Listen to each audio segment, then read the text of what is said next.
नमस्कार साथियों, आपका मेरे चैनल टॉक लाफुली में हार्दिक स्वागत है, जहां मिलती है आपको कानून से संबंधित सरल भाषा में जानकारी। हमेशा की तरह मैं नवीन कुमार एक बार फिर हाजिर हूं आपके समक्ष एक नई वीडियो के साथ। तो चलिए आज की इस वीडियो में हम डिस्कस करेंगे भारत के संविधान के आर्टिकल 21 के बारे में, जिसकी जानकारी हम सभी देशवासियों को जरूर होनी चाहिए। भारतीय संविधान का अनुच्छेद 21 जीवन की सुरक्षा और व्यक्तिगत स्वतंत्रता के मौलिक अधिकार की गारंटी देता है। संविधान के बारे में तो दोस्तों आप सभी पहले से जानते होंगे, फिर भी आपको शॉर्ट में बता दूं कि भारत का संविधान यानी कि हमारा संविधान देश की सर्वोच्च विधि है, जो 26 जनवरी 1950 को लागू हुआ था।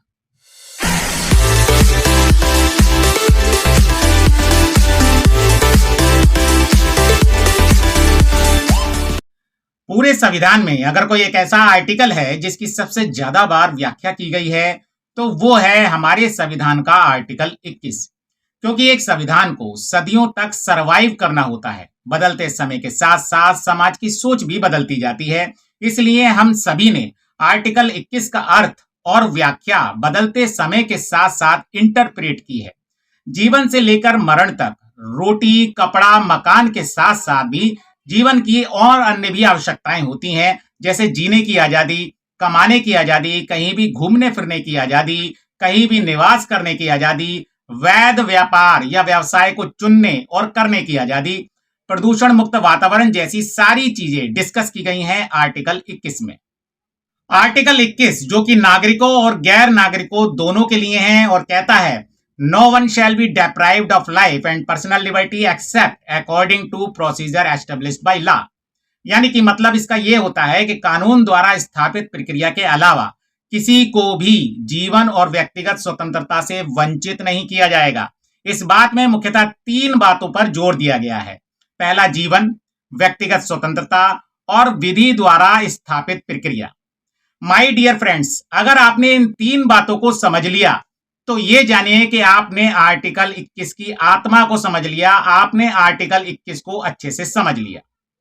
माय डियर फ्रेंड्स, सबसे पहले हम समझते हैं कानून द्वारा स्थापित प्रक्रिया को। ये क्या होता है दोस्तों? हमारे संविधान का आर्टिकल 21 अमेरिका के संविधान से प्रेरित है, ये हम सब लोगों को पता है। अमेरिका के संविधान का प्रोविजन कहता है कि no one shall be deprived of life and personal liberty except according to due process of law. तो दोस्तों ड्यू प्रोसेस ऑफ लॉज को समझेंगे। इसका यह मतलब होता है कि कोर्ट्स के पास विधायी और कार्यकारिणी दोनों को कंट्रोल करने की पावर है।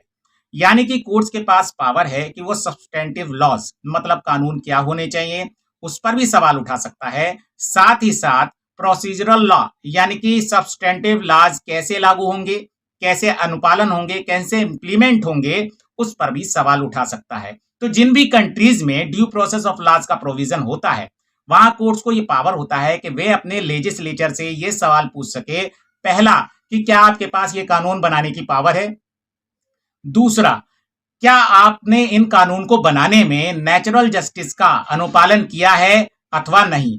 अगर इन दोनों सवालों का आंसर नेगेटिव आता है, ना में आता है, तो कोर्ट्स के पास ये पावर है कि वो उस पार्ट ऑफ लॉ को इनवैलिड डिक्लेयर कर दे।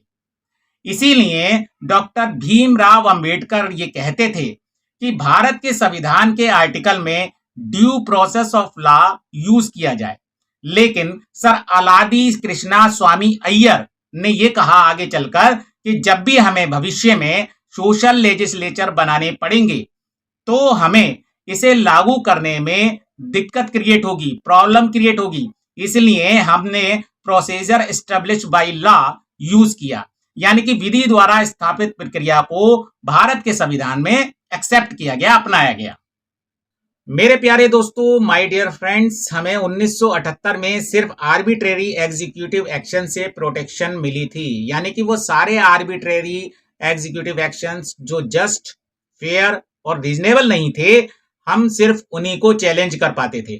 मगर आर्बिट्रेरी लेजिस्लेटिव एक्शन से अब भी हमें कोई प्रोटेक्शन नहीं मिली थी। ये तो बात थी 1978 तक, लेकिन इसके बाद आ गया था मेनका गांधी वाला केस। मेनका गांधी वाले केस ने आर्टिकल 21 के स्कोप को और भी वाइडर बना दिया था, और भी व्यापक बना दिया था। तो दोस्तों ये तो बात थी विधि द्वारा स्थापित प्रक्रिया की, जिसे आपने अभी तक समझा। अब हम समझेंगे पर्सनल लिबर्टी को दो केस लॉज के माध्यम से। तो पहला है ए.के. गोपालन बनाम स्टेट ऑफ मद्रास का केस। इस केस में क्या हुआ था कि ए.के. गोपालन को डिटेन कर लिया गया था प्रिवेंशन डिटेंशन एक्ट के तहत। तो उन्होंने उस एक्ट को चैलेंज किया और कहा कि ये जो एक्ट है इसने मेरी पर्सनल लिबर्टी को इन्फ्रिंज किया है। इसमें माननीय सुप्रीम कोर्ट ने ये कहा कि पर्सनल लिबर्टी केवल दो केसों में ही इन्फ्रिंज हो सकती है। पहला वो कि वो व्यक्ति फिजिकली किसी दूसरे व्यक्ति के नियंत्रण में हो, और दूसरा ये कि वो उस व्यक्ति के दबाव में हो, कोर्शन में हो।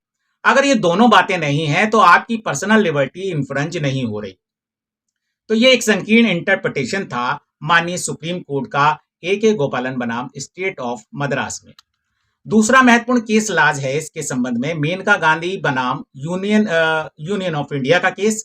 तो इस केस में क्या हुआ था कि मेनका गांधी का जो पासपोर्ट था वो गवर्नमेंट ने बिना कारण बताए जब्त कर लिया था। गवर्नमेंट के इस एक्शन को मेनका गांधी ने माननीय सुप्रीम कोर्ट में चैलेंज किया और ये कहा कि ये मेरा पर्सनल लिबर्टी का उल्लंघन है। इस केस में माननीय सुप्रीम कोर्ट ने यह कहा कि पर्सनल लिबर्टी एक बहुत वाइड कंसेप्ट है, ये केवल फिजिकली रेस्ट्रेंट या कोर्शन से ही इन्फ्रिंज हो ऐसा बिल्कुल नहीं है। इस केस में माननीय सुप्रीम कोर्ट ने अपने ए.के. गोपालन वाले केस के संकीर्ण इंटरप्रिटेशन को ओवर रूल किया और यहां आई हमारी पर्सनल लिबर्टी की एक वाइडर डेफिनेशन। अब सुप्रीम कोर्ट ने इस केस में यह कहा कि अगर ऐसा कोई भी एक्ट, ऐसा कोई भी अधिनियम, ऐसा कोई भी प्रोसीजर, कोई भी लॉज है जो किसी व्यक्ति की पर्सनल लिबर्टी को कर्टेल करता है तो उस लॉ को पास करना होगा टेस्ट ऑफ रीजनेबल को। टेस्ट ऑफ रीजनेबल के टेस्ट को उसे पास करना होगा। तो उस प्रोसीजर को होना चाहिए जस्ट, फेयर और रीजनेबल। ये केस महत्वपूर्ण इसलिए भी था क्योंकि इस केस के बाद से ड्यू प्रोसेस लॉ और प्रोसीजर एस्टेब्लिश बाय लॉ में कोई भी अंतर नहीं रह गया था। आर्टिकल 21 में दोनों को शामिल किया जाने लगा था। माय डियर फ्रेंड्स, अब बात करते हैं तीसरे टर्म लाइफ के बारे में, जीवन के बारे में, जिसमें बताया गया है आर्टिकल 21 के बारे में। आपको इसके बारे में मैं बताना चाहूंगा कि ये जो कीवर्ड है लाइफ, इसमें बहुत सारे ह्यूमन राइट्स शामिल किए गए हैं। आपको पता है कि लगभग 14 प्रकार के ह्यूमन राइट्स को लाइफ के अंतर्गत समाहित किया गया है, शामिल किया गया है, इन्वॉल्व किया गया है। आज हम जानेंगे कुछ ऐसे केस लॉज के बारे में जिससे आपको ये पता चलेगा कि माननीय सुप्रीम कोर्ट ने लाइफ को किस प्रकार इंटरप्रेटेड किया है। जनरली लोग ये सोचते हैं कि उन्हें कुछ करने का हक है तो उन्हें कुछ ना करने का भी हक है। मतलब मेरे पास अगर राइट टू लिव है तो मेरे पास राइट नॉट टू लिव भी है, यानी कि राइट टू डाई भी है। माय डियर फ्रेंड्स, तो क्या ये सही है? तो इस मामले को डिस्कस किया गया था पी रत्नम बनाम यूनियन ऑफ इंडिया के केस में। इस केस में क्या हुआ था कि पिटिशनर को इसमें सेक्शन 309 आईपीसी के तहत सजा मिलने वाली थी क्योंकि उन्होंने आत्महत्या करने का प्रयास किया था। आर्टिकल 21 में हमें जीने के अधिकार के साथ मरने का अधिकार भी मिला हुआ है, ऐसा उन्होंने दलील किया था। इसलिए सेक्शन 309 को इनवैलिड करार देना चाहिए। ये याचना लेके पी रत्नन जो पिटिशनर हैं वो सुप्रीम कोर्ट के पास गए थे। तो इसके अंदर माननीय सुप्रीम कोर्ट ने ये कहा था कि आर्टिकल 21 के अंदर राइट टू डाई मिला हुआ है, इसलिए इसे इनवैलिड करार देना चाहिए। अगर आज की डेट में जो लॉज फॉलो होता है, वो हमें मिला है ज्ञान कौर बनाम पंजाब के केस में। इस केस में सुप्रीम कोर्ट ने यह कहा था कि भारत के संविधान में फंडामेंटल राइट्स का वेवर अलाउड नहीं है। अगर आपको राइट टू लाइफ मिला हुआ है तो आप उसे गिव अवे नहीं कर सकते। मतलब राइट टू डाई आर्टिकल 21 में प्रोटेक्टेड नहीं है। इसके बाद आया था राइट को प्राइवेसी। इसकी व्याख्या इस आर्टिकल के अंदर ही करते हैं। इसका पहला महत्वपूर्ण केस है खड़क सिंह बनाम स्टेट ऑफ यूपी, जिसमें माननीय सुप्रीम कोर्ट ने यह कहा था कि राइट टू लाइफ का मतलब जीवन के अधिकार का मतलब केवल पशु अस्तित्व नहीं है, इसमें सम्मान के साथ जीने का अधिकार भी शामिल है। सुप्रीम कोर्ट ने यह कहा कि इसमें यह कहा था कि अनुच्छेद 21 के तहत, आर्टिकल 21 के तहत जीवन और व्यक्तिगत स्वतंत्रता का अधिकार केवल पशु अस्तित्व तक सीमित नहीं है, बल्कि इसके अंदर सम्मान के साथ जीने का अधिकार भी शामिल है। अदालत ने इस बात को खास जोर देकर कहा कि कानून द्वारा स्थापित प्रक्रिया निष्पक्ष, न्याय संगत और उचित होनी चाहिए और ये मनमानी, दमनकारी और अनुचित नहीं होनी चाहिए। तो इसके बाद आया PUCL बनाम यूनियन ऑफ इंडिया का केस। इसे टेलीफोन टेपिंग केस के नाम से भी दोस्तों जाना जाता है। इसमें सुप्रीम कोर्ट ने साफ कहा था कि right to privacy right to life का पार्ट है। जब तक पब्लिक इमरजेंसी और पब्लिक सेफ्टी की बात ना उठे, तब तक आप किसी भी व्यक्ति की राइट टू प्राइवेसी का उल्लंघन नहीं कर सकते। आप उसकी निजता का और प्राइवेसी का उल्लंघन नहीं कर सकते। इसी क्रम में अगला टर्म आता है राइट टू एनवायरनमेंट, यानी कि स्वस्थ वातावरण का अधिकार।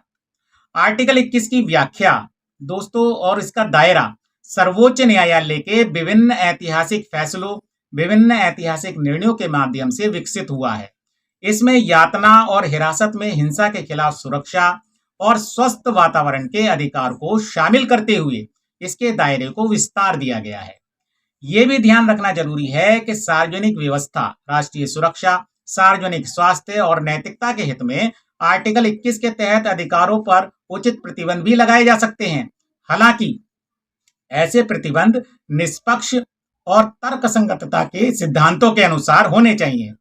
इसके अलावा आर्टिकल 21 गैर कानूनी हिरासत पर भी रोक लगाता है और यह भी सुनिश्चित करता है कि किसी भी व्यक्ति को कानून की उचित प्रक्रिया का पालन किए बिना हिरासत में नहीं लिया जा सकता। ये मनमानी गिरफ्तारियों से सुरक्षा भी प्रदान करता है और लोगों को गैर कानूनी तरीके से उनकी स्वतंत्रता से वंचित होने से भी बचाता है। इसमें निष्पक्ष सुनवाई का अधिकार भी शामिल है दोस्तों। ये गारंटी देता है कि अपराध के आरोपी प्रत्येक व्यक्ति को निष्पक्ष सुनवाई का अधिकार हासिल होगा, जिसमें कानूनी प्रतिनिधित्व का अधिकार, सुनवाई का अधिकार और अपने बयान में सबूत पेश करने का अधिकार भी शामिल है। अब सवाल ये उठता है कि आर्टिकल 21 किस पर लागू होगा। इस बात पे भी एक थोड़ी सी चर्चा कर लेते हैं। तो माय डियर फ्रेंड्स, आपको बताना चाहूंगा कि इस आर्टिकल का अधिकार क्षेत्र बहुत ही ज्यादा व्यापक है।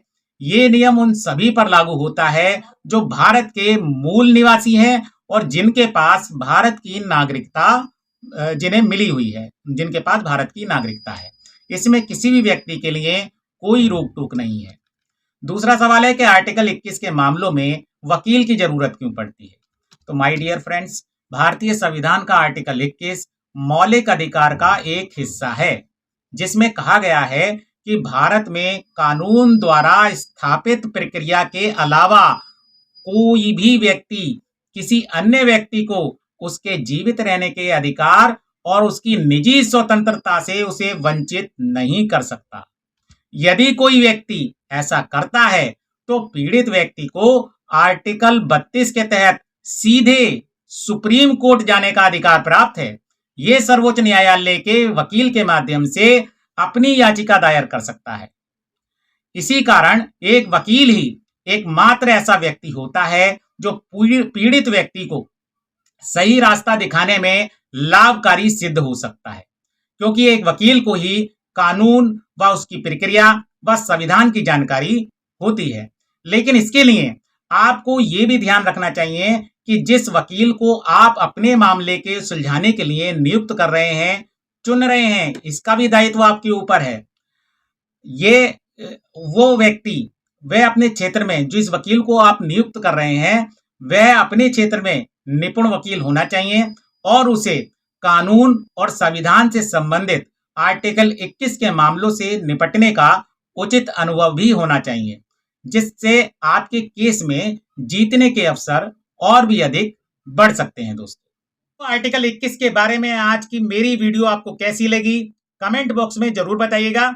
इसी प्रकार मेरे उत्साह को बरकरार रखने के लिए और सरल भाषा में कानूनी विषयों पर वीडियो प्राप्त करते रहने के लिए ये जरूरी है कि आप मेरे चैनल टॉक लॉफुली को सब्सक्राइब करें और वीडियो को लाइक करें। थैंक यू दोस्तों, thank you so much, thank you for watching my video. नमस्कार दोस्तों।